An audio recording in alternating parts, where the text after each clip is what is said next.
புல்பி tamarind சேனலுக்கு நான் உங்களை வரவேற்கிறேன். இன்றைக்கி நம்ம புளியோகரை எப்படி செய்யுதுன்னு பார்க்கலாம். அதுக்கு தேவை வரமிளகா 5லேருந்து 6, ஒரு எலுமிச்சம்பழம் சைஸ் அளவுக்கு புளி தண்ணியில் ஊற வச்சுக்கோங்க,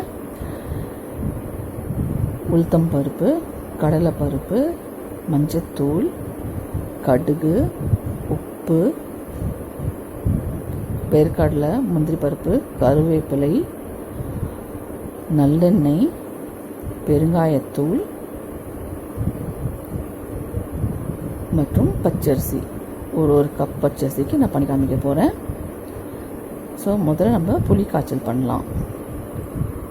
புளி ஊற வச்சுக்கோங்க, நல்லெண்ணெய், கருவேப்பிலை, வறுத்த முந்திரி பருப்பு, வேர்க்கடலை, பெருங்காயத்தூள், கடுகு, கடலைப்பருப்பு, மஞ்சள் தூள், உப்பு, 4-5 வரமிளகா, ஒரு கப் பச்சரிசி, மல்லி, மிளகு, வெந்தயம், வரமிளகா, வெந்தயம், 5-6 வரமிளகா, மிளகு, கொத்தமல்லி, இது 4 லேசாக வறுத்து கொரப்பாக மிக்சியில் அரைச்சி வச்சுக்கோங்க. இந்த பவுடர் புளியோகரைக்கு மேலே தூரத்துக்கு. ஸோ முதல்ல ஒரு வெறும் வானொலியில் அடுப்பில் மிதமான தீயில வச்சு சூடாக்கிட்டு நம்ம பவுடர் பண்ணுறதுக்கு வேண்டிய பொருளை லேசாக வறுத்தெடுக்க போகிறோம், எண்ணெயெல்லாம் இல்லாமல். ஸோ முதல்ல மல்லி ஒரு 2 டேபிள் ஸ்பூன் போல் எடுத்துக்கோங்க. வரமிளகா ஒரு 5-6 எடுத்துக்கோங்க. வெந்தயம் ஒரு டீஸ்பூன் அல்ல 1/2 டீஸ்பூன் எடுத்துக்கோங்க. மிளகு ஒரு டேபிள் ஸ்பூன் போல் எடுத்துக்கோங்க. இது எல்லாத்தையும் நம்ம நல்லா வறுத்துட்டு மிக்சியில் கொரப்பாக அரைச்சி வச்சுக்க போகிறோம்.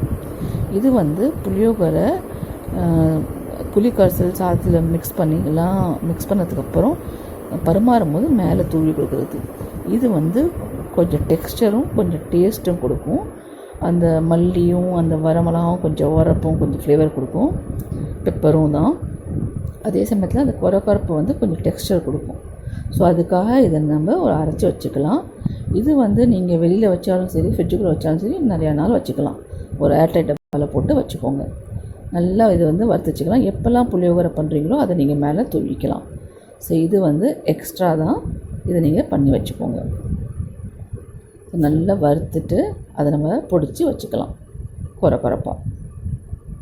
இதுதான் ஃபஸ்ட் ஸ்டெப். ஸோ மிக்சியில் அரைச்சிக்கலாம். இந்த மாதிரி அரைச்சிக்கோங்க. இப்போ வானொலியில் திருப்பி அடுப்பில் வச்சு மிதமான தீயில் நம்ம சுரைக்கலாம். அதில் நல்லெண்ணெய் ஒரு 2 குழிக்கரண்டி போட்டாலும் சரி, இல்லை டேபிள் ஸ்பூன் கணக்கில் ஒரு 4-5 டேபிள் ஸ்பூன் போட்டாலும் சரி போட்டு நல்லா அது பொங்கி சூடாகிற வரைக்கும் வெயிட் பண்ணலாம். எண்ணெய் சூடாகணுன்னா தாளிக்க ஆரம்பிச்சிடலாம். ஸோ முதல்ல கடுகு போட்டுக்கலாம். கடுகு ஒரு 1.5 டீஸ்பூன் போல் போட்டுக்கலாம். கடுகு வெடித்ததுக்கப்புறம் அதில் உளுந்து, கடலைப்பருப்பு, கருவேப்பிலை, வேர்க்கடலை எல்லாம் போட்டு நல்லா அது கிறிஸ்பாக ஆகிற வரைக்கும் வறுக்கலாம். அது கொஞ்சம் ப்ரௌனாகவும் ஆகட்டும். ஸோ இப்போ கடுகு வெடிக்க ஆரம்பிச்சிருச்சு. ஒவ்வொன்றா போட ஆரம்பிச்சிடலாம். வேர்க்கடலையை நீங்கள் முதலையே கொஞ்சம் வெறும் வானொலியில் கிறிஸ்பாக வரைக்கும் வறுத்து எடுத்துக்கலாம். அப்புறம் இங்கே நம்ம சேர்த்துக்கிட்டா சீக்கிரம் அது கலர் சேஞ்ச் ஆகிடும். அதே மாதிரி முந்திரி பருப்பை நம்ம கார்னிஷ்காக கடைசியாக மேலே போடுறதுக்கு வச்சுக்கலாம். அது ஆப்ஷனல் தான், இஷ்டம் தான், நீங்கள் போடுங்க, இல்லைன்னா வேண்டாம். அது நம்ம நெய்யில் வறுத்து கொஞ்சம் ப்ரௌனாக கோல்டன் ப்ரௌனாக வறுத்து எடுத்து வச்சுக்கலாம் தனியாக. ஒரு 10 முந்திரி பருப்பு போல். வேர்க்கடலை நீங்கள் நிறையாவே போடலாம், அதுதான் நல்ல ஃப்ளேவர் கொடுக்கும். ஸோ அது நீங்கள் ஒரு 4 டேபிள் ஸ்பூன் கூட போட்டுக்கோங்க. கடலைப்பருப்பு 1 டேபிள் ஸ்பூன் போட்டுக்கோங்க. உளுத்த பருப்பு 1 டேபிள் ஸ்பூன் போட்டுக்கோங்க. எல்லாத்தையும் நல்லா கிறிஸ்பாக ஆகிற வரைக்கும் நம்ம வறுக்கணும். கருவேப்பிலை போட்டுக்கலாம் ஒரு கைப்பிடி அளவுக்கு. அது நல்லா கிறிஸ்பாக ஆகிறதுக்கு வெயிட் பண்ணலாம். அதுக்கப்புறம் அதில் மஞ்சத்தூள், பெருங்காயத்தூள் எல்லாம் போட்டு அதுக்கப்புறம் புளி கரைசல் போடணும். ஸோ இங்கே நம்ம வரமிளகா உடச்சி எவ்வளோ உரப்பு தேவைப்படுதோ அவ்வளோ போட்டுக்கலாம், 3-4. ஸோ நல்லா கிறிஸ்பாகிற வரைக்கும் நம்ம வெயிட் பண்ணலாம். அந்த வரமிளகாவும் நல்லா கிறிஸ்பாகட்டும், அதில் உரப்பு எண்ணெயில் இறங்கட்டும்.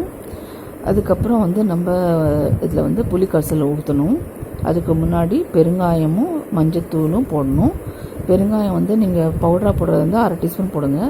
கட்டியாக போட்டால் இன்னும் நல்லா ஃப்ளேவர்ஃபுல்லாக இருக்கும். கட்டியாக இருந்தால் ஒரு சின்ன துண்டு போட்டுங்க, நல்லா எண்ணெயில் பொரிஞ்சு வரட்டும். மஞ்சத்தூள் ஒரு 1/2 டீஸ்பூன் போடுங்க. ஸோ எல்லாத்தையும் நல்லா மிக்ஸ் பண்ணி விட்டுருங்க. கடைசியாக நம்ம புளிக்கரைசல் போடலாம். புளிக்கரைசல் வந்து நீங்கள் சுடு தண்ணியில் ஊற வச்சுருந்தீங்கன்னா நல்லா கையால் கரைச்சிக்கிட்டு வடிகட்டி போட்டுருங்க.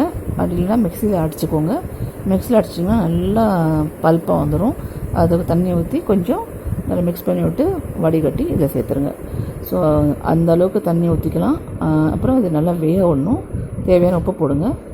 நல்லா வேக விட்டு அது நல்லா சுண்டி வரட்டும். சுண்டி திக்காக ஒரு பேஸ்ட் மாதிரி வந்துடும், சாஸ் மாதிரி. அப்போ அது புளிக்காய்ச்சல் ஆயிடுச்சுன்னு அர்த்தம். தண்ணி வற்றினதுக்கப்புறம் நல்லா திக்காகிடும். ஆஃப் பண்ணிவிடுங்க. இதை நீங்கள் ஸ்டோர் பண்ணி வச்சுக்கலாம். ஃப்ரிட்ஜில் வச்சுருந்தாலும் நிறைய நாள் வரும். வெளியில் இருந்தாலும் கொஞ்சம் நல்லா ஒரு 2-3 வாரம் வச்சு சாப்பிட்லாம், ஒன்றும் ஆகிடாது. ஸோ மஞ்சத்தூளும் போட்டு மிக்ஸ் பண்ணியாச்சு. மிக்சர் நல்லா மஞ்சளாக இருக்குது பாருங்கள். இப்போ புளிக்கரைசல் ஊற்ற வேண்டியது தான். புளிக்கரைசல் ஊற்றி உப்பு போட்டு நம்ம நல்லா சுண்டை அதை காய்ச்சலாம். ஸோ புளிக்கரைசல் இங்கே பண்ணிட்டு இருக்கும் போதே நம்ம வந்து 1 கிளாஸ் பச்சரிசி எடுத்து நல்லா வாஷ் பண்ணிவிட்டு, 1 கிளாஸுக்கு அரிசிக்கு 2 கிளாஸ் தண்ணி வைக்கிறோன்னா அது வந்து நம்ம சாப்பிட்றதுக்கு வைக்கிறது. இந்த மாதிரிலாம் பண்ணும்போது கொஞ்சம் சாதம் வந்து கொஞ்சம் கம்மியாக தண்ணி வச்சு எடுத்துட்டோன்னா அது நல்லா நீட்டமாக தனித்தனியாக இருக்கும், உதிரி உதிரியாக இருக்கும், சேர்ந்துருக்காது. அந்த மாதிரி வந்து நம்ம அரிசி பண்ணோன்னா வேக வச்சோன்னா இந்த மாதிரி சாதங்களுக்கு தான் கரெக்டாக இருக்கும். ஒரு ஃப்ரைட் ரைஸ்க்கோ வெரைட்டி ரைஸ்க்கோ சாதம் அப்படி தான் பண்ணணும். அதுக்கு பச்சரிசி தான் யூஸ் பண்ணணும். ஸோ அதை பண்ணி அதை வேக வச்சு நம்ம வச்சிடலாம். வெந்ததுக்கப்புறம் அதை வந்து நம்ம ஒரு பிளேட்டில் பரவ வச்சு அதை விட்டுட்டிங்கன்னா அழகாக உதிரி உதிரியாக இருக்கும், சேர்ந்து இருக்காது. ஸோ அந்த மாதிரி ரெடி பண்ணி வச்சுக்கோங்க. இங்கே வந்து நம்ம இந்த காய்ச்சி முடித்தோன்னா எவ்வளோ புளிக்காய்ச்சல் நம்ம வந்து யூஸ் பண்ண போகிறோமோ அவ்வளோத்தை, எவ்வளோ சாதம் தேவைப்படுதோ அவ்வளோ சாதத்தை மிக்ஸ் பண்ணி நல்லா மிக்ஸ் பண்ணி வச்சிட்டோன்னா உங்களுக்கு புளி சாதம் ரெடி ஆகிடுச்சு. அது மேலே அந்த பவுடர் அரைச்சிட்ருக்கோம் இல்லையா, அதை கொஞ்சம் தூவி விட்டிங்கன்னா ரொம்ப ஃப்ளேவர்ஃபுல்லாக டேஸ்ட்டாக இருக்கும். முந்தைய பருப்பும் கார்னிஷ்க்கு வச்சிங்கன்னா உங்களுக்கு புளி சாதம் ரெடி ஆகிடும். ஸோ இப்போ நம்ம புளி காய்ச்சிடலாம். திக்காயிட்டே வருது பாருங்கள். தண்ணி சுண்டிடுச்சு. இதாங்க புளி காய்ச்சல் ரெடி ஆயிடுச்சு. நல்ல சாதம் உதிரியாக இருக்குது. ஸோ சாதத்தை அந்த புளி காய்ச்சலில் கலந்து மிக்ஸ் பண்ணி நம்மளுக்கு எப்படி வேணுமோ அப்படி. சில பேருக்கு ரொம்ப ஜூஸியாக வேணும்னா சாதம் கம்மியாக ஜூஸ் ஜாஸ்தியாக போட்டுக்கோங்க.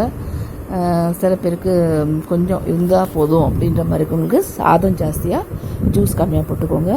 இல்லைனா ஈக்குவல் அமௌண்ட் ஆஃப் சாதம் போட்டு கரெக்டாக கலந்து வைங்க. ஸோ ஒவ்வொருத்தவங்களும் எப்படி பிடிக்குமோ அந்த மாதிரி நீங்கள் கலந்துக்கலாம். இது ஒரு சாஸ் மாதிரி தான், நீங்கள் எடுத்து வச்சுக்கோங்க. அவங்களுக்கு வேணுங்கிறது அவங்க கலந்துக்கலாம், இல்லை எல்லாேருக்கும் சேர்த்து கலந்து வச்சு பரிமாறலாம். ஸோ அந்த மாதிரி பார்த்து பண்ணுங்கள். ஜாஸ்தி ஜூஸாக இருக்கிற மாதிரி இருந்தால் இன்னும் கொஞ்சம் சாதம் போட்டுக்கலாம். ஸோ 1 கிளாஸ் அரிசிக்கு 1.25 தண்ணி வச்சிங்கன்னா கரெக்டாக வரும்னு நான் நினைக்கிறேன். ஸோ அந்த மாதிரி பண்ணி பாருங்கள். அவங்கவுங்க வீட்டில் என்ன மாதிரி அரிசி வச்சுருக்கீங்களோ அது பொறுத்திருக்கு. ரொம்ப பழைய அரிசியாக இருந்தால் அது வந்து நல்லா வரும், புது அரிசியாக இருந்தால் குலையும். ஸோ தண்ணி மெஷர்மெண்ட் வந்து நீங்கள் தான் பார்த்து வச்சுக்கணும். ஸோ இந்த மாதிரி உதிரியாக அரிசி இருந்துச்சுன்னா, ஒரு சாதம் இருந்துச்சுன்னா எப்பயுமே இந்த மாதிரி வெரைட்டி ரைஸ்க்கு ரொம்ப நல்லாயிருக்கும். அந்த மாதிரி தான் நம்ம அதை பண்ணணும். ஸோ அப்படி மிக்ஸ் பண்ணிவிட்டு இது மேலே வந்து நீங்கள் இன்னும் கொஞ்சம் வேர்க்கடலையும் முந்திரி பருப்பும் வறுத்து போட்டுக்கலாம். கொஞ்சமாக இந்த பவுடர் தூவி விட்டுடலாம். நிறையா பண்ணாதீங்க, ரொம்ப உரைக்க போகுது. கொஞ்சமாக பண்ணுங்கள். அது மிக்ஸ் பண்ணி விட்டுருங்க. அது ஜஸ்ட் ஃப்ளேவருக்கும் அந்த டெக்ஸ்டருக்கும். கொஞ்சம் கருவேப்பிலை நல்லா எண்ணெயில் வறுத்து வந்து கிறிஸ்பாக இருக்கிறது கொஞ்சம் மேலே போடலாம். இதெல்லாம் கார்னிஷ்க்கு. அதே மாதிரி கொஞ்சம் முந்திரி பருப்பு, கொஞ்சம் வேர்க்கடலைலாம் போட்டு விட்டுங்க. அப்புறம் இதுக்கு தகுந்த துவையல் ஏதாவது பண்ணி வைங்க. ஆல்வேஸ் சாதங்களுக்கு வந்து ஒரு துவையல் இருக்கணும். அந்த மாதிரி துவையல் பண்ணி வச்சுக்கோங்க. ஏதாவது ஒரு துவையல் பண்ணிவிட்டு அதோட சர்வ் பண்ணுங்கள். வீடியோ பிடிச்சிருந்தா சப்ஸ்கிரைப் பண்ணுங்கள், ஷேர் பண்ணுங்கள், பெல் ஐக்கனை ப்ரெஸ் பண்ணுங்கள். பல்பி டேமரிண்ட் சேனலை இது வரைக்கும் பார்த்ததுக்கு ரொம்ப ரொம்ப